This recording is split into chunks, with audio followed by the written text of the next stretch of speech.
श्री हरि बोलो ग्रंथराज श्रीमद्भगवद्गीता जी की जय। श्री परमात्मने नमः। गीता सुगीता कर्तव्या किमन्यः शास्त्र विस्तरः या स्वयं पद्मनाभस्य मुख पद्माद्विन्यः सृता। अथ ध्यानम्।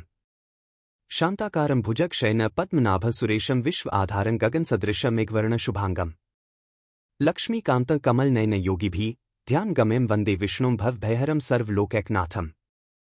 यं ब्रह्मा वरुणेन्द्र रुद्रमृतः स्तुन्वन्ति दिव्यस्तवैर्वेदैः साङ्गपदक्रमोपनिषदः गायन्ति यं सामगाः। ध्यान अवस्थित तद्गतेन मनसा पश्यन्ति यं योगिनो यस्यान्तं न विदुः सुर असुरगणा देवाय तस्मै नमः।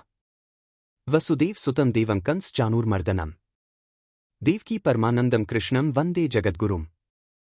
भगवद गीता अध्याय 2 श्लोक 13। श्लोक 13। देहिनोऽस्मिन्यथा देह कौमारं यवनं जरा तथा देहांतर प्राप्तिर्धीरस्तत्र न मुह्यति देहिनः देहधारी के अस्मिन इस देह मनुष्य शरीर में यथा जैसे कौमारम बालकपन, यौवन जवानी और जरा वृद्धावस्था होती है, तथा ऐसे ही देहांतर प्राप्तियां दूसरे शरीर की प्राप्ति होती है, तत्र उस विषय में धीरा धीर मनुष्य न मुह्यति मोहित नहीं होता। व्याख्या। देहिनोऽस्मिन्यथा देह कौमारं यवनं जरा शरीरधारी के शरीर में पहले बाल्यावस्था आती है, फिर युवावस्था आती है और फिर वृद्धावस्था आती है।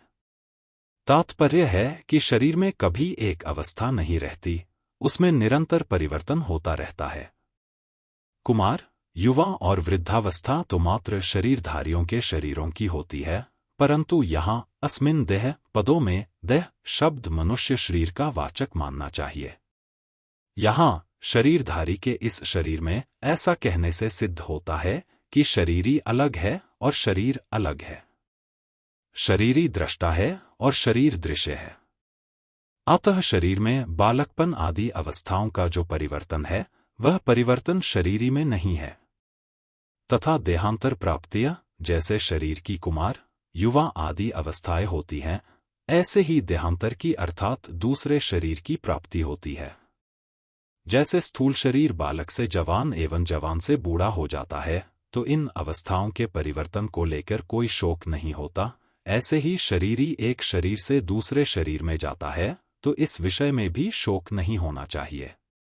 जैसे स्थूल शरीर के रहते रहते कुमार, युवा आदि अवस्थाएं होती हैं, ऐसे ही सूक्ष्म और कारण शरीर के रहते रहते देहांतर की प्राप्ति होती है, अर्थात जैसे बालकपन, जवानी आदि स्थूल शरीर की अवस्थाएं हैं, ऐसे देहांतर की प्राप्ति, मृत्यु के बाद दूसरा शरीर धारण करना, सूक्ष्म और कारण शरीर की अवस्था है।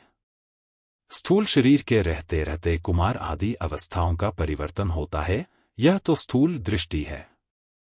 सूक्ष्म दृष्टि से देखा जाए तो अवस्थाओं की तरह स्थूल शरीर में भी परिवर्तन होता रहता है। बाल्यावस्था में जो शरीर था, वह युवावस्था में नहीं है। वास्तव में ऐसा कोई भी क्षण नहीं है जिस क्षण में स्थूल शरीर का परिवर्तन न होता हो। ऐसे ही सूक्ष्म और कारण शरीर में भी प्रतिक्षण परिवर्तन होता रहता है, जो देहांतर रूप से स्पष्ट देखने में आता है।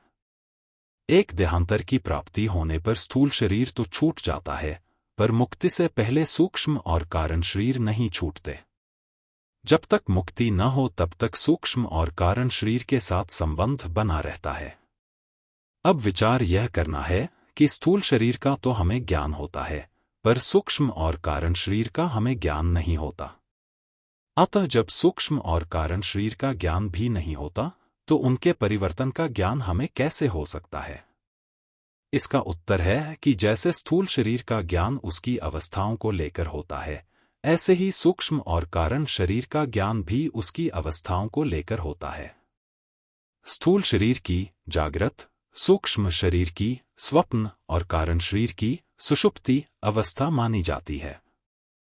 मनुष्य अपनी बाल्यावस्था में अपने को स्वप्न में बालक देखता है, युवावस्था में स्वप्न में युवा देखता है और वृद्धावस्था में स्वप्न में वृद्ध देखता है। इससे सिद्ध हो गया कि स्थूल शरीर के साथ साथ सूक्ष्म शरीर का भी परिवर्तन होता है। ऐसे ही सुषुप्तिवस्था बाल्यावस्था में ज्यादा होती है, युवावस्था में कम होती है और वृद्धावस्था में वह बहुत कम हो जाती है। अतः इससे कारण शरीर का परिवर्तन भी सिद्ध हो गया। दूसरी बात, बाल्यावस्था और युवावस्था में नींद लेने पर शरीर और इंद्रियों में जैसी ताजगी आती है, वैसी ताजगी वृद्धावस्था में नींद लेने पर नहीं आती, अर्थात वृद्धावस्था में बाल्य और युवा अवस्था जैसा विश्राम नहीं मिलता। इस रीति से भी कारण शरीर का परिवर्तन सिद्ध होता है। जिसको दूसरा देवता, पशु, पक्षी आदि का शरीर मिलता है, उसको उस शरीर में देहाध्यास के कारण मैं यही हूं ऐसा अनुभव होता है, तो यह सूक्ष्म शरीर का परिवर्तन हो गया। ऐसे ही कारण शरीर में स्वभाव, प्रकृति रहता है, जिसको स्थूल दृष्टि से आदत कहते हैं। वह आदत देवता की ओर होती है तथा पशु पक्षी आदि की ओर होती है, तो यह कारण शरीर का परिवर्तन हो गया। अगर शरीरी, देही का परिवर्तन होता, तो अवस्थाओं के बदलने पर भी मैं वही हूं ऐसा ज्ञान नहीं होता। दो शास्त्र में इस ज्ञान को प्रत्यभिज्ञा कहा गया है, तत्ते दंतावगाही ज्ञान प्रत्यभिज्ञा। परंतु अवस्थाओं के बदलने पर भी जो पहले बालक था, जवान था, वही मैं अब हूं ऐसा ज्ञान होता है। इससे सिद्ध होता है कि शरीरी में अर्थात स्वयं में परिवर्तन नहीं हुआ है। यहां एक शंका हो सकती है कि स्थूल शरीर की अवस्थाओं के बदलने पर तो उनका ज्ञान होता है, पर शरीरांतर की प्राप्ति होने पर पहले के शरीर का ज्ञान क्यों नहीं होता? पूर्व शरीर का ज्ञान न होने में कारण यह है कि मृत्यु और जन्म के समय बहुत ज्यादा कष्ट होता है। उस कष्ट के कारण बुद्धि में पूर्व जन्म की स्मृति नहीं रहती। जैसे लकवा मार जाने पर, अधिक वृद्धावस्था होने पर बुद्धि में पहले जैसा ज्ञान नहीं रहता, ऐसे ही मृत्युकाल में तथा जन्मकाल में बहुत बड़ा धक्का लगने पर पूर्व जन्म का ज्ञान नहीं रहता। 3 म्रियते रुत्ता स्वानामुरुवेदन्यास्त धिया। श्रीमद्भा 03 30 18। मनुष्य रोते हुए स्वजनों के बीच अत्यंत वेदना से अचेत होकर मृत्यु को प्राप्त होता है।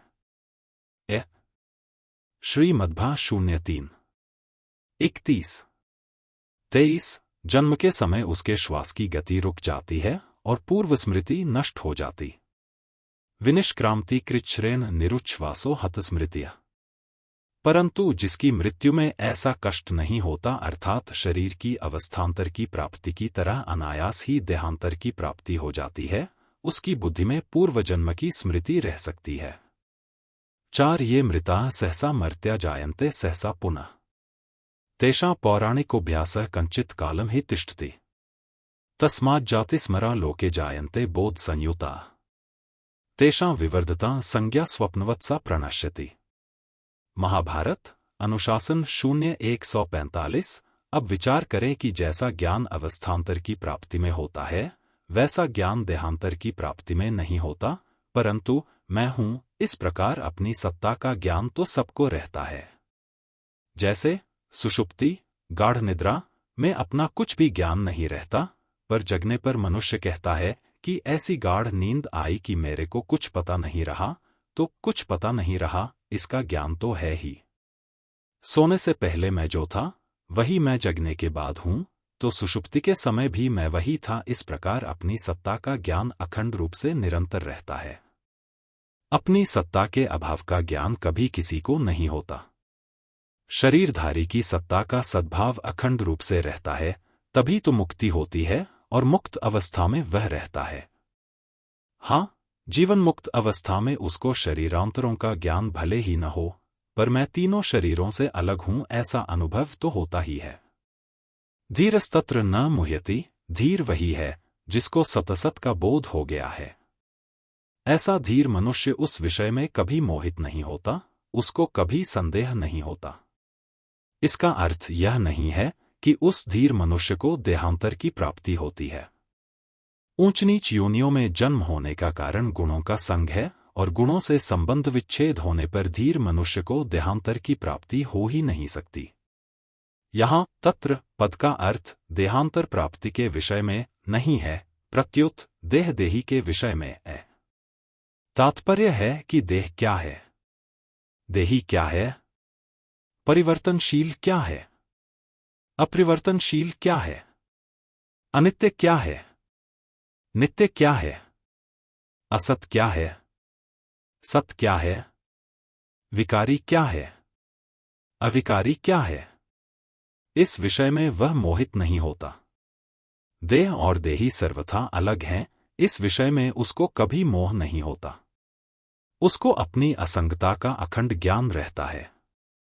परिशिष्ट भाव, शरीर कभी एक रूप रहता ही नहीं और सत्ता कभी अनेक रूप होती ही नहीं। शरीर जन्म से पहले भी नहीं था, मरने के बाद भी नहीं रहेगा तथा वर्तमान में भी वह प्रतिक्षण मर रहा है। वास्तव में गर्भ में आते ही शरीर के मरने का क्रम, परिवर्तन शुरू हो जाता है। बाल्यावस्था मर जाए तो युवावस्था आ जाती है, युवावस्था मर जाए तो वृद्धावस्था आ जाती है और वृद्धावस्था मर जाए तो देहांतरावस्था अर्थात दूसरे शरीर की प्राप्ति हो जाती है। ये सब अवस्थाएं शरीर की हैं। बाल, युवा और वृद्ध तीन अवस्थाएं स्थूल शरीर की हैं और देहांतर की प्राप्ति सूक्ष्म शरीर तथा कारण शरीर की है। परंतु स्वरूप की चिन्मय सत्ता इन सभी अवस्थाओं से अतीत है। अवस्थाएं बदलती हैं, स्वरूप वही रहता है। इस प्रकार शरीर विभाग और सत्ता विभाग को अलग अलग जानने वाला तत्वज्ञ पुरुष कभी किसी अवस्था में भी मोहित नहीं होता। जीव अपने कर्मों का फल भोगने के लिए अनेक योनियों में जाता है, नरक और स्वर्ग में जाता है, ऐसा कहने मात्र से सिद्ध होता है कि 84 लाख योनियां छूट जाती हैं, स्वर्ग और नरक छूट जाते हैं, पर स्वयं शरीरी वही रहता है। योनियां, शरीर बदलती हैं, जीव शरीरी नहीं बदलता। जीव एक रहता है, तभी तो वह अनेक योनियों में, अनेक लोकों में जाता है। जो अनेक योनियों में जाता है, वह स्वयं किसी के साथ लिप्त नहीं होता, कहीं नहीं फंसता।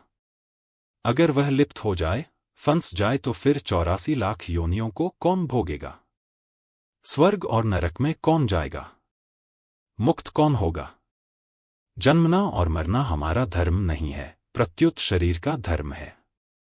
हमारी आयु अनादि और अनंत है, जिसके अंतर्गत अनेक शरीर उत्पन्न होते और मरते रहते हैं। जैसे हम अनेक वस्त्र बदलते रहते हैं, पर वस्त्र बदलने पर हम नहीं बदलते, प्रत्युत वे के वे ही रहते हैं। गीता दूसरे अध्याय का 22वां श्लोक। ऐसे ही अनेक योनियों में जाने पर भी हमारी सत्ता नित्य निरंतर ज्यों की त्यों रहती है। तात्पर्य है कि हमारी स्वतंत्रता और असंगता स्वतः सिद्ध है। हमारा जीवन किसी एक शरीर के अधीन नहीं है। असंग होने के कारण ही हम अनेक शरीरों में जाने पर भी वही रहते हैं, पर शरीर के साथ संग मान लेने के कारण हम अनेक शरीरों को धारण करते रहते हैं। माना हुआ संग तो टिकता नहीं, पर हम नया नया संग पकड़ते रहते हैं। अगर नया संग न पकड़े तो मुक्ति, असंगता, स्वाधीनता स्वतः सिद्ध है। संबंध नित्य वस्तु शरीर आदि को लेकर जो शोक होता है, उसकी निवृत्ति के लिए कहते हैं। ऐसी ही और वीडियो के लिए हमसे जुड़े रहिए और आपका आशीर्वाद और सहयोग बनाए रखें। अगर हमारा प्रयास आपको पसंद आया तो चैनल को सब्सक्राइब करें और अपने स्नेहीजनों को भी शेयर करें। बोलो ग्रंथराज श्रीमद्भगवद्गीता जी की जय। जय श्री कृष्ण।